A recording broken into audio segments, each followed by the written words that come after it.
Assalamualaikum warahmatullahi wabarakatuh. Perkenalkan, nama saya Hidayati Fadila. Saya berasal dari Fakultas Ekonomi dan Bisnis jurusan Manajemen di Universitas Sumatera Utara dengan NIM 210502064. Saya berasal dari kelompok 9 Pendidikan Pancasila. Perkenalkan, nama saya Pelangi Nuansa Putri Sitanggang. Saya dari Fakultas Ilmu Budaya, jurusan Sastra Indonesia dengan NIM 210701084 dari kelompok 9. Perkenalkan, nama saya Aryan Gunawan Simanjuntak dengan NIM 210304043 dari Fakultas Pertanian jurusan Agribisnis. Assalamualaikum warahmatullahi wabarakatuh. Perkenalkan, nama saya Jia Jarah Sardi dengan NIM 210304171 dengan program studi agribisnis. Perkenalkan, nama saya Egil Suramana Andeskatis Tepu, berasal dari Fakultas Ekonomi dan Bisnis Prodi Akuntansi, NIM 210503097 dari kelompok 9. Assalamualaikum warahmatullahi wabarakatuh. Perkenalkan, nama saya Azra Akina Sibuan dari Fakultas Ilmu Budaya Prodi Sastra Indonesia dengan NIM 210701043. Saya dari kelompok 9. Nama saya Mutiara Aisyawari Arsya dengan NIM 211201104 dari Fakultas Kehutanan kelompok 9. Hai semuanya, perkenalkan nama saya adalah Maria Juliana Purba. Saya dari Fakultas Ilmu Komputer dan Teknologi Informasi, Prodi Teknologi Informasi dengan NIM 211402010 dan saya dari kelompok 9. Salam sejahtera bagi kita semua. Perkenalkan, saya Regina Tesalonika Grace Kezia dari Fakultas Teknik jurusan Teknik Elektro dengan NIM 210402013 dari kelompok 9 Pendidikan Pancasila. Pada kesempatan kali ini, saya dan teman-teman saya akan memberikan sedikit informasi mengenai contoh nyata tindakan intoleransi beragama yang dapat kita temukan di lingkungan sekitar. Namun sebelum kita melihat contoh nyata tersebut, alangkah baiknya jika kita mengetahui latar belakang mengapa terjadi intoleransi di Indonesia dan apa sih intoleransi itu. Mari kita dengarkan penjelasan dari teman-teman saya. Indonesia adalah negara yang bersifat pluralisme, artinya adalah negara Indonesia memiliki keanekaragaman budaya, suku, bahasa, adat istiadat hingga agama. Sebagai sebuah negara yang memiliki kemajemukan yang beragam, Indonesia memiliki ruang atau celah yang cukup besar munculnya potensi gesekan antar masyarakat sebagai akibat perbedaan keyakinan tersebut. Perbedaan keyakinan tersebut pada kenyataannya memiliki makna yang dalam dari sekedar perbedaan sebagai pilihan individu.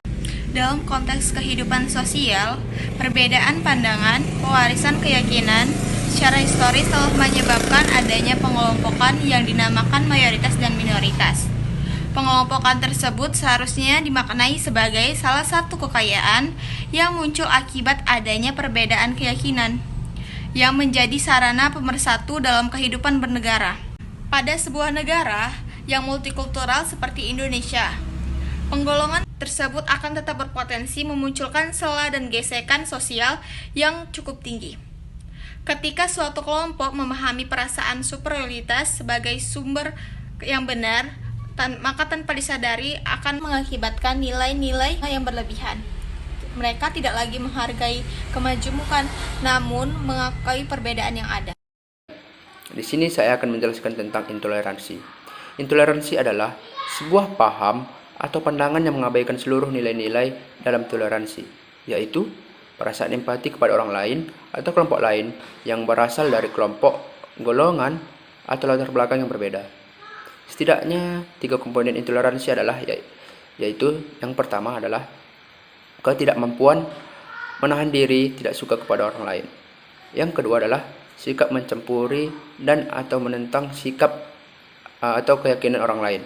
Dan yang ketiga adalah sengaja mengganggu orang. Intoleransi beragama adalah suatu kondisi jika suatu kelompok, misalnya masyarakat, kelompok agama, atau kelompok non-agama, secara spesifik menolak untuk menoleransi praktik-praktik para penganut dan kepercayaan yang berlandaskan agama. Kata intoleransi berasal dari prefix in, yang memiliki arti tidak bukan, dan kata dasar toleransi yang memiliki arti sifat atau sikap toleran. Dengan demikian, intoleransi keberagamaan dapat didefinisikan sebagai sifat atau sikap yang tidak menenggang atau menghargai, membiarkan, membolehkan perihal keagamaan yang berbeda atau bertentangan dengan agama sendiri. Kalian tahu nggak? Di tahun 2019, terdapat 31 kasus intoleransi atau pelanggaran kebebasan beragama dan berkeyakinan di Indonesia. Terdapat 28 kasus yang dilakukan oleh warga setempat yang dimobilisasi oleh organisasi atau kelompok agama tertentu.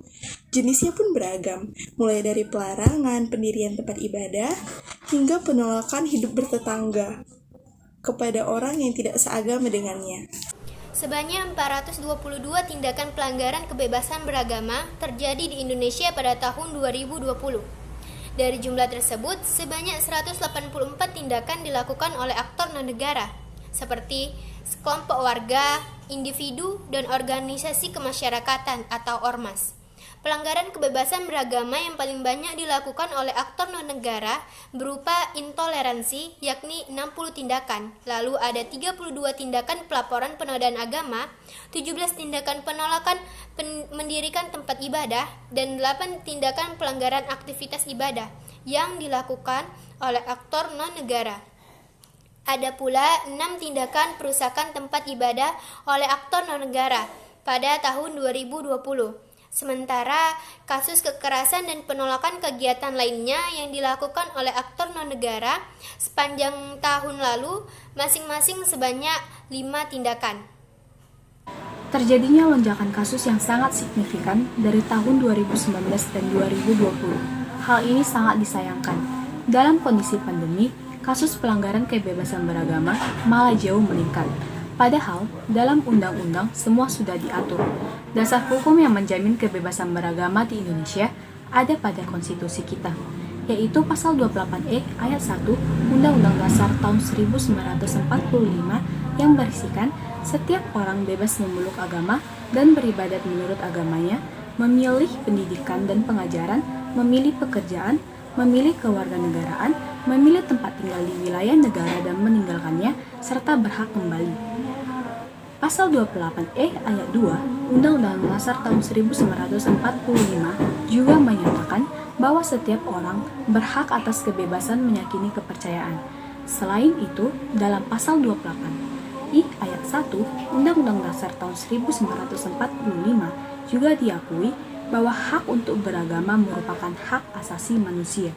Selanjutnya, pasal 29 ayat 2 Undang-Undang Dasar tahun 1945 juga menyatakan bahwa negara menjamin kemerdekaan tiap penduduknya untuk memeluk agama. Dalam pasal 28J ayat 1 Undang-Undang Dasar 1945 diatur bahwa setiap orang wajib menghormati hak asasi orang lain. Pasal 28J ayat 2 Undang-Undang Dasar 1945 selanjutnya mengatur bahwa pelaksanaan hak tersebut wajib tunduk pada pembatasan-pembatasan dalam undang-undang.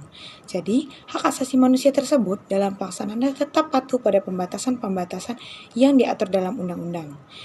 Tak dapat dipungkiri bahwa masih banyak masyarakat Indonesia yang menyepelekan tentang intoleransi ini. Padahal, intoleransi ini sudah diatur di begitu banyak pasal undang-undang kita. Bahkan mungkin diri kita sendiri pernah menjadi pelaku intoleransi. Dan apa sekarang kita sudah sadar? Apa yang kita lakukan dulu itu sikap intoleransi? Agar kita semakin paham bagaimana contoh intoleransi itu, saya akan memberikan 2 contoh film pendek yang diambil dari kisah nyata tentang sikap intoleransi. Karena kisah dari film pendek ini diangkat dari kisah nyata, pasti kita tidak asing lagi dengan kejadian di film ini, atau mungkin kita pernah mengalaminya sendiri.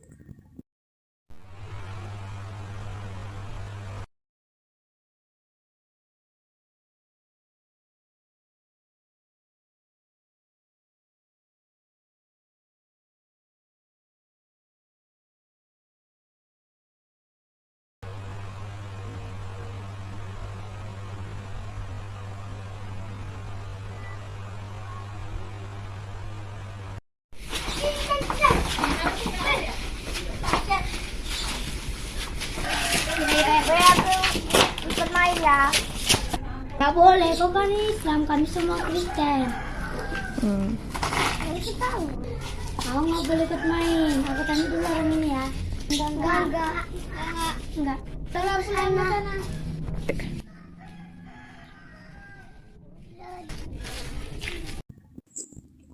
Sabar, tahan dulu emosinya. Ini baru film pendek yang pertama loh.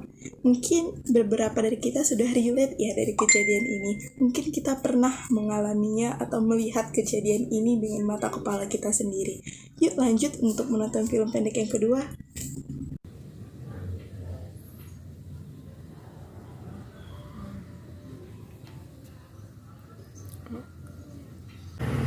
Bells are about to ring, they make our spirits bright. What fun it is to ride and sing a sleighing song tonight. Jingle bells, jingle all the way. Oh, what fun it is to ride in a one-horse open sleigh. Jingle bell, bapakmu gembel. Oh, what fun it is to ride in a one-horse open. Gimana lingkungan kita ini, Pak? Ada apa rupanya? Tadi kan aku dengar lagu di depan, lagu Jingle Bell. Ya. Terus siapa itu ada orang lewat. Dia nyanyi cuman kata-katanya digantinya gitu, liriknya jadi yang nggak enak didengar lah gitu untuk kata-katanya. Oh, iya. Tadi sempat juga tadi bapak dengar itu. Ya udah, nggak usah adik ambil ke hati, nanti biar bapak yang bicara dengan orang tuanya, biar orang tuanya yang menasihati anaknya. Tapi dengan satu syarat, adik jangan mengikuti perbuatannya seperti itu. Oke? Oke. Di film pendek yang kedua lebih relate lagi ya kejadiannya. Pasti banyak yang pernah mengalami kejadian ini ataupun pernah melakukan ejekan-ejekan seperti ini. Karena saya juga pernah melakukan ini dulu. Dulu saya mengira itu bukanlah hal yang serius. Kan cuma bercanda doang. Saya berdalih dengan kata bercanda pada saat itu. Namun setelah saya memahami apa intoleransi itu, apa toleransi itu, saya menyadari, oh ternyata perbuatan saya yang dulu itu salah, bahkan salah besar. Walaupun terlihat sepele dan seperti bercanda, namun itu salah satu contoh penghinaan agama atau bentuk intoleransi yang paling dasar. Lalu, apa sih solusi dari permasalahan dua film pendek di atas? Nah, yang pertama, ayo kita ajarkan adik-adik kita atau anak-anak tetangga kita mengenai toleransi sejak dini. Dengan menanamkan sikap toleransi sedari dini, maka kita dapat menciptakan generasi-generasi penerus yang memiliki sikap toleransi yang tinggi. Hidup akan indah jika toleransi itu dapat berjalan dengan baik. Yang kedua, jadikan diri kita pribadi contoh orang yang menerapkan toleransi di kehidupan sekitar. Jadi, orang-orang di sekitar kita itu dapat meniru perbuatan kita. Jangan jadi orang yang melakukan intoleransi tersebut. Jadilah orang yang menerapkan toleransi di kehidupan sehari-hari. Yang ketiga, tegur dan nasihati siapapun yang kalian lihat melakukan tindakan intoleransi. Jika yang melakukan tindakan tersebut lebih tua dari kita, maka kita harus menegurnya dengan sopan. Pak, maaf, Bapak tidak boleh seperti itu. Itu merupakan contoh tindakan intoleransi loh, Pak. Atau jika yang melakukan itu di bawah kita atau adik-adik kita atau anak-anak kecil, mungkin kalian bisa menasihati dengan gak boleh loh seperti itu. Lihat, kakak aja yang udah sebesar ini gak pernah ngomong gitu ke teman-teman kakak. Kita harus menanamkan toleransi terhadap siapapun yang kita jumpai dan harus menentang segala bentuk tindakan intoleransi. Meskipun tindakan intoleransi itu mungkin terlihat sepele seperti contoh di film pendek yang kedua. Dan yang keempat sekaligus yang terakhir adalah mari kita terus menerapkan sikap toleransi dimanapun dan kapanpun. Meskipun kita menjadi korban intoleransi tersebut, kita tidak boleh membalas mereka dengan melakukan perbuatan intoleransi juga. Kita harus menunjukkan pada mereka bahwa mempunyai sikap toleransi itu jauh lebih baik daripada melakukan tindakan intoleransi yang sebenarnya sangat tidak mencerminkan Pancasila. Dengan toleransi, kehidupan bermasyarakat dapat jauh lebih tenang dan tentram. Perselisihan dan pertengkaran karena perbedaan tidak akan lagi kita temukan. Untuk mewujudkannya, yuk kita bersikap toleransi kepada siapapun dan kapanpun. Yuk bikin Indonesia menjadi negara yang semakin utuh dan solid dengan kerukunan setiap masyarakatnya. Karena Indonesia sendiri memiliki begitu banyak keberagaman. Jadi jika kita tidak menanamkan toleransi kepada diri kita sendiri, bagaimana kehidupan bermasyarakat ini akan berjalan?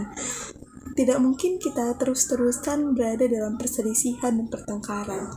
Karena Indonesia sendiri itu bukan terdiri hanya dari satu suku ataupun satu agama ataupun satu ras saja, tapi begitu banyaknya agama dan suku yang ada di Indonesia.